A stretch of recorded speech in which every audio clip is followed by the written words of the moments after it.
की पालकमंत्री मंत्री जरी दौरे करत असले तरी तिकडच्या स्थानिकांचं म्हणणं आहे, शेतकऱ्यांचं म्हणणं आहे की अधिकारी जुमानत नाहीयेत, पंचनामे होत नाहीयेत.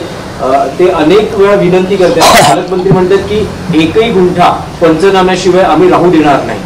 पण आक्रोश बघायला मिळाला सकाळपासून. संताप आहे सरकारी अधिकाऱ्यांविरोधात आहे की जे मला जबाबदार कोण आहे? अधिकारी म्हणजेच अधिकारीच सरकार चालवतात. कारण जे 3 पक्षाचं सरकार चाललेलं आहे त्यांची आपापसात साठमारी सुरू आहे.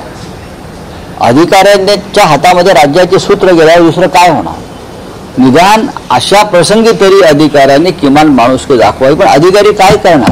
तिजोरीमध्ये पैसे नाही आहेत, ट्रेझरीमध्ये पैसे नाही आहेत. कलेक्टर काय करणार? विभागीय आयुक्त काय करणार?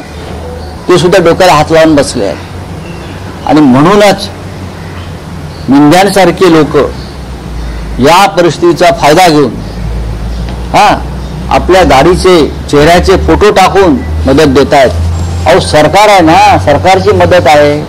महाराष्ट्र सरकार म्हणा, तुमच्याकडे किंवा फडणवीस यांच्या लोकांकडे इतका प्रचंड पैसा वाहत चाललाय का पुरासारखा की तुम्ही तुमचे फोटो टाकून मदत देताय?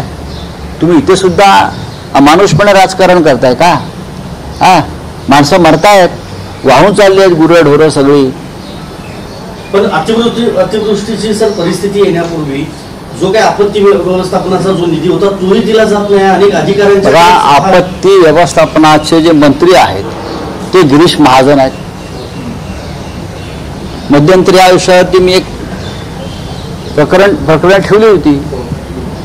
त्यांच्या आपत्ती व्यवस्थापन पुनर्वसनाच्या फाईलवर वजन ठेवल्याशिवाय ती फाईलच पुढे जात नाही. कसलं आपत्ती व्यवस्थापन करताय तुम्ही?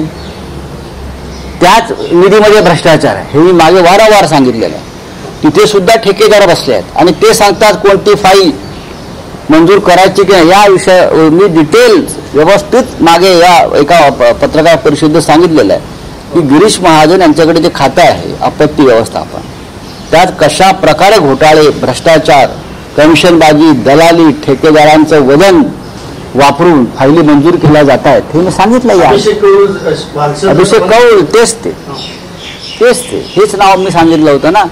ह्यांनी मंजुरी दिल्याशिवाय एकही फाईल पुढे जात नाही. कोण आहे ते? कोण आहे? चला थँक्यू. बोले.